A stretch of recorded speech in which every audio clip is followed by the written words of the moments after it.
வணக்கம். இன்னைக்கு நாம ஒரு அட்டகாசமான கல்வி நிறுவனத்தை பத்தி தான் பார்க்க போறோம். தொழில்நுட்ப கல்வி மற்றும் ஆராய்ச்சியில தனக்குன்னு ஒரு தனி இடத்தை பிடிச்சிருக்கிற திருச்சிராப்பள்ளி தேசிய தொழில்நுட்பக் கழகம், அதாவது NITTயோட பிரமிக்க வைக்கிற பயணத்தை தான் நாம அலச போறோம். சரி, இந்த நிறுவனத்தோட பெருமைய பத்தி விரிவா பார்க்கறதுக்கு முன்னாடி ஒரே ஒரு முக்கியமான விஷயத்தோட ஆரம்பிக்கலாம். 2025ஆம் ஆண்டுக்கான NIRF தரவரிசைப்படி இந்தியால இருக்கிற எல்லா தேசிய தொழில்நுட்ப கழகங்கள்லயும் NIT ட்ரிச் தான் நம்பர் 1. யோசிச்சு பாருங்க, இது எவ்ளோ பெரிய சாதனைன்னு. ஆனா இன்னைக்கு இப்படி உச்சத்தில் இருக்கிற இந்த நிறுவனம் ஒரு காலத்துல ரொம்ப எளிமையா ஆரம்பிக்கப்பட்டதுதாங்க. இன்னைக்கு நாம பாக்குற இந்த புகழுக்கு பின்னாடி ஒரு நம்ப முடியாத வளர்ச்சி மற்றும் மாற்றத்தோட கதை இருக்கு.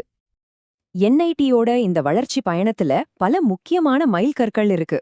பாருங்களேன், 1964ல ஒரு பிராந்திய பொறியியல் கல்லூரி ஆரம்பிச்சு 2003ல நிகர்நிலை பல்கலைக்கழகமா அங்கீகாரம் வாங்கி 2014ல தன்னோட பொன்விழாவை கொண்டாடி இன்னைக்கு 2025ல இந்தியாவோட சிறந்த NITயா உயர்ந்திருக்கு. ஒவ்வொரு கட்டமும் அதோட தடுக்க முடியாத வளர்ச்சிக்கு ஒரு சாட்சி. NITயோட இந்த வெற்றிக்கு பின்னாடி இருக்கிற முதல் மற்றும் ரொம்ப முக்கியமான தூண் என்ன தெரியுமா? அது அவங்களோட சக்தி வாய்ந்த கல்வி கட்டமைப்பும் அங்க படிக்கிற திறமையான மாணவர்களும் தான். இங்க பாத்தீங்கன்னா இன்ஜினியரிங், ஆர்கிடெக்சர், மேனேஜ்மெண்ட்னு பல துறைகள்ல இளங்கலை பட்டப்படிப்புல இருந்து முனைவர் பட்ட ஆராய்ச்சி வரைக்கும் ஏகப்பட்ட படிப்புகளை NITD கொடுக்குது. இதனால மாணவர்களுக்கு ஒரு பரந்த அறிவு தளமும் குறிப்பிட்ட துறையில நிபுணத்துவமும் ஒரே இடத்துல கிடைக்குது. NITயோட கல்வித்தரம் நம்ம நாட்டோட தலைசிறந்த மாணவர்களை ஈர்க்குதுங்கிறது தான் இதோட சிறப்பம்சமே. சும்மா சொல்லல, JEE மெயின் தேர்வுல முதல் 2000 இடங்களுக்கு வர்றவங்க, கேட் தேர்வுல 90% மேல மார்க் வாங்குறவங்கன்னு ரொம்ப திறமையான மாணவர்களோட முதல் தேர்வா இது இருக்கு. இப்போ இருக்கிற அறிவை கத்துக்கிறதுல புதுசா அறிவை உருவாக்குறத நோக்கி நம்ம கவனத்தை திருப்பலாம்.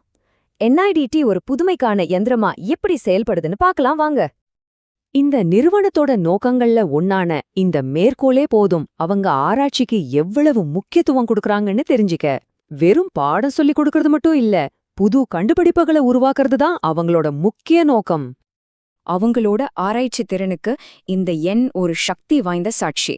ஒவ்வொரு வருஷமும் உலக அளவுல மதிக்கப்படுற SCI ஆய்விதழ்கள்ல 405க்கும் அதிகமான ஆய்வு கட்டுரைகளை NITID வெளியிடுது.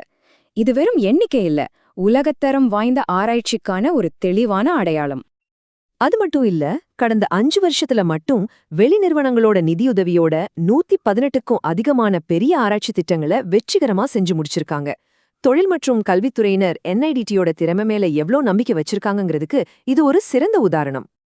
வெறும் ஆய்வு கட்டுரைகளோடு நிக்காம சமீபத்துல ஒரே வருஷத்துல 24 காப்புரிமைகளுக்கு விண்ணப்பிச்சிருக்காங்க. இதுக்கு என்ன அர்த்தம்னா, அவங்களோட ஆராய்ச்சி ஆய்வகத்தை விட்டு வெளியேறி நிஜ உலக பிரச்சனைகளுக்கு தீர்வு காண்ற கண்டுபிடிப்புகளை மாறுதுங்கிறது தான். இந்த சிறப்பான ஆராய்ச்சி வெளியீடுகளுக்கு பின்னாடி சீமென்ஸ் மாதிரி பெரிய நிறுவனங்களோட சேர்ந்து உருவாக்குன இந்த அதிநவீன சிறப்பு மையங்கள் இருக்கு. இதுதான் புத்தாக்கத்துக்கான அடித்தளமா இருக்கு. இப்போ அடுத்த பகுதிக்கு போலாம். ஒரு மாணவரோட முழுமையான அனுபவத்தை பத்தி பாப்போம். வேலைவாய்ப்புல இருந்து தனிப்பட்ட மற்றும் தொழில் முனைவு வளர்ச்சி வரைக்கும் எல்லாத்தையும் உள்ளடக்கியதுதான் NITTயோட வாழ்க்கை. மாணவர்களுக்கு கிடைக்கிற ரொம்ப முக்கியமான பலன்கள்ல ஒன்னு வேலைவாய்ப்பு. இளங்கலை மாணவர்கள்ல கிட்டத்தட்ட 97%, முதுகலை மாணவர்கள்ல 83% வளாகத்திலேயே வேலை வாங்கிடுறாங்க. இது ஒரு மிகச்சிறந்த சாதனை இல்லையா? இது மாணவர்களுக்கு கிடைக்கிற வாய்ப்புகளோட பிரம்மாண்டத்தை காட்டுது. பழைய IITகளுக்கு இணையா உலகத்தோட தலைசிறந்த நிறுவனங்கள் இங்க ஆட்களை தேர்வு செய்ய வரிசையில நிக்கறாங்க. மைக்ரோசாஃப்ட், கோல்ட்மேன் சாக்ஸ், டாடா மாதிரி உலக அளவுல பேர் போன நிறுவனங்கள் தொடர்ந்து இங்க மாணவர்களை வேலைக்கு எடுக்கிறது NITD பட்டதாரிகளோட தரம் மற்றும் மதிப்புக்கு ஒரு பெரிய சான்று. இங்க படிப்பு மட்டும் இல்லைங்க, வளாகத்திலேயே ஒரு நிறுவனத்தை தொடங்கணும்னா CED மையம் 25 லட்சம் ரூபாய் வரைக்கும் உதவி பண்ணுது. அதே சமயத்துல பிரக்யான், ஃபெஸ்டிம்பர் மாதிரி தேசிய அளவுல நடக்கிற விழாக்கள் மாணவர்களோட பன்முக திறமைகளை வளர்க்குது. இப்போ நாம இந்த ஆய்வோட நிறைவு பகுதிக்கு வந்துட்டோம். NIT கல்வியோட இறுதி விளைவு என்ன? அது அவங்க உருவாக்குன தாக்கத்தை ஏற்படுத்தின முன்னாள் மாணவர்களும் எதிர்காலத்துக்கான அவங்களோட லட்சிய பார்வையும் தான். NITயோட தாக்கம் அவங்க முன்னாள் மாணவர்களோட சாதனைகள்ல தெளிவா தெரியுது. பெருநிறுவன தலைமையில இருக்கிற டாடா சன்ஸோட தலைவர் திரு என் சந்திரசேகரன்ல இருந்து தொழில்நுட்ப உலகத்தையே கலக்கிட்டு இருக்கிற ஹேக்கர் ரேங்கை உருவாக்குன விவேக் மற்றும் ஹரி வரைக்கும் என்ஐடியோட பட்டதாரிகள் உலக அரங்கத்துல பெரிய தாக்கத்தை ஏற்படுத்திட்டு இருக்காங்க. என்ஐடி கடந்த கால பெருமைகளோட மட்டும் நின்னுடல. அடுத்த 5 வருஷத்துல உலகின் முதல் 500 பல்கலைக்கழகங்களுக்குள்ளேயும் 15 வருஷத்துல முதல் 100 இடங்களுக்குள்ளேயும் வரணும்னு ஒரு தெளிவான லட்சிய திட்டத்தோட முன்னோக்கி போயிட்டு இருக்காங்க. இந்தியாவோட வளர்ச்சிக்கு எண்ணற்ற தலைவர்களை கொடுத்த ஒரு நிறுவனம் தன்னோட பயணத்தை இதோட நிறுத்திக்க போறதில்ல. ஆனா கேள்வி என்னன்னா, என்ஐடிடியோட அடுத்த தலைமுறை இந்த உலகத்துக்கு என்ன புது பங்களிப்பு செய்ய போகுது? இதுதான் நாம எல்லாரும் ஆவலா எதிர்பார்த்துட்டு இருக்கிற ஒரு சுவாரஸ்யமான எதிர்காலம்.